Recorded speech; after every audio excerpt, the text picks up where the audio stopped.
छोटी लड़की ने बस अपनी उंगली से इशारा किया और नैनी तुरंत अंडे देने लगी, क्योंकि उन्होंने मजाक उड़ाया था उस महिला सीईओ का, जिसे वो मुर्गी जो अंडे नहीं दे सकती कह रही थी।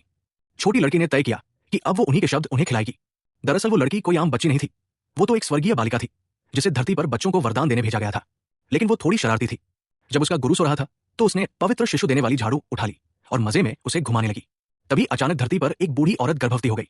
यहां तक कि पालतू जानवर भी बार बार बच्चे देने लगे। धरती का संतुलन बिगड़ गया। देवता बहुत क्रोधित हुए और वो उस खजाने को वापस लेने ही वाले थे कि तभी गुरु की नींद खुल गई। डर के मारे छोटी लड़की ने वो झाड़ू गलती से धरती पर गिरा दी। गुरु बहुत नाराज हुआ और उसे सजा दी। कहा कि अब वो खुद नीचे जाएगी और झाड़ू वापस लाएगी। साथ ही उसे उन लोगों की मदद करनी होगी जो सच में संतान के योग्य है। जब उसके हाथ की 9 पुण्य मोतियां चमकने लगेंगी तभी वो स्वर्ग लौट पाएगी। लेकिन जैसे ही वो धरती पर उतरी, बहुत सी घटनाएं घट गई। गुरु ने उसे एक आकाश दर्पण दिया था, जिससे वो 3 बार स्वर्ग से संपर्क कर सकती थी, ताकि वो सुरक्षित रहे। जैसे ही वो धरती पर पहुंची, उसे किसी के बच्चे की दुआ मांगने की आवाज सुनाई दी। वो तुरंत उस मंदिर में पहुंच गई। वहां उसने देखा कि एक रईस महिला प्रार्थना कर रही थी। वो दरअसल एक कंपनी की सीईओ थी। शादी के बाद उसने सोचा था कि अब परिवार पर ध्यान देगी, इसलिए उसने कंपनी अपने पति को सौंप दी थी। लेकिन 3 साल बीत गए, फिर भी उसे संतान नहीं हुई। छोटी लड़की ने तुरंत देखा कि उसके गर्भ के आसपास काली ऊर्जा थी। उसी वक्त सीईओ के पेट में दर्द उठा। छोटी लड़की आगे बढ़ी, उसके पेट पर हाथ रखा और एक मंत्र बोला। काली ऊर्जा तुरंत गायब हो गई और सीईओ को राहत महसूस हुई। उत्सुक होकर उसने पूछा, तुम कौन हो? लड़की ने मंदिर की दीवार पर बनी तस्वीर की ओर इशारा किया और कहा, मैं वही बाल देवी हूं जो बच्चों का वरदान देती है। सीईओ की सहायक को यह बात मजाक लगी, लेकिन लड़की ने जोर देकर कहा कि सीईओ बहुत भाग्यशाली है, उसे कई बच्चे और समृद्धि मिलने वाली है। उसकी संतानहीनता किसी की बुरी शक्ति के कारण है।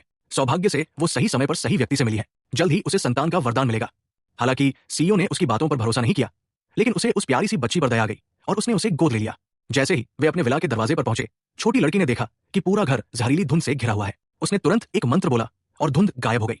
अंदर पहुंचने पर उसने देखा कि हर कमरे में वही काला धुआं फैला है। उसने चेतावनी दी कि घर में कोई अशुद्ध वस्तु है जो उसकी प्रजनन शक्ति को रोक रही है। जब उसने ऊपर देखा तो 2 आत्माएं हवा में तैरती दिखी। जुड़वा आत्माएं जो सीईओ के गर्भ में जन्म लेने के लिए तैयार थी, लेकिन अंदर नहीं जा पा रही थी। छोटी लड़की ने तय किया कि वो उनकी मदद करेगी और उन्हें उनकी मां के गर्भ में भेजेगी। लेकिन तभी नैनी और सास अंदर आ गई।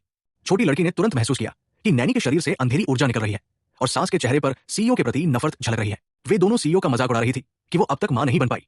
छोटी लड़की आगे बढ़ी और दृढ़ता से बोली, जब तक मैं यहां हूं, मेरी मम्मी के बच्चे जरूर होंगे। सास ने उसे झूठी कहा और नैनी ने उसका मजाक उड़ाया कि वो सीईओ को मम्मी क्यों बुला रही है, क्या वो किसी और की नाजायज औलाद है। सीईओ ने समझाया कि उसने इस बच्ची को गोद लिया है, लेकिन किसी ने विश्वास नहीं किया। नैनी ने तो यहां तक श्राप दे दिया कि वो हमेशा बाज रहे। छोटी लड़की ने कहा, मेरी मम्मी के भाग्य में बहुत बच्चे हैं, लेकिन तुम नैनी काली ऊर्जा से भरी हुई हो। फिर उसने नैनी की टांग की ओर इशारा किया और कहा, यहां एक बच्चे की आत्मा चिपकी हुई है जो 3 महीने की उम्र में मर गई थी और अभी तुम्हें मां कह रही है। नैनी की टांगे अकड़ गई, चेहरा डर से सफेद पड़ गया। छोटी लड़की ने कहा, उस बच्चे की आत्मा अभी भी तुम्हारे पापों की वजह से शांति नहीं पा सकी है।